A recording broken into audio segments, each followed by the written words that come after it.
আজকে দুপুর থেকে ভিডিওটা স্টার্ট করলাম। এখন রেডি হয়ে গেছি, যাবো একটুখানি নৈহাটির দিকে। তন্নি তো এখানে আমাদের দিকে বায়না শুরু, ও আসবে আমাদের সাথে, কিন্তু ওকে আর নিলাম না, কারণ আজকের দিনটা অতটাও ভালো না।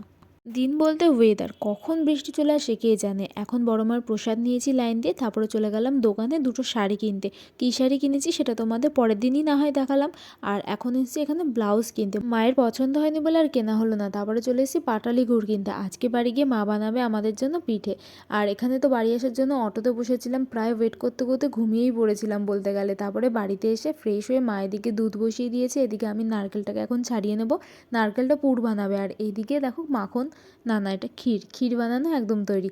এদিকে তারপরে মা পুরটা তৈরি করে নিল, এটা হচ্ছে পুলি পিঠে, পুলি পিঠেই হয়তো বলে। তো এটা সুন্দর করে সাজিয়ে নিয়েছে। আর এদিকে পাটিসাপটাগুলো কিন্তু আমি করেছি, এগুলো ভালোভাবে করে নিলাম। তারপরে রাত্রেবেলা একটুখানি ফ্রাইড রাইস বানানো হবে, তার জন্য এখানে প্রস্তুতি শুরু হয়ে গেছে, এখানে বানানোও হয়ে গেছে।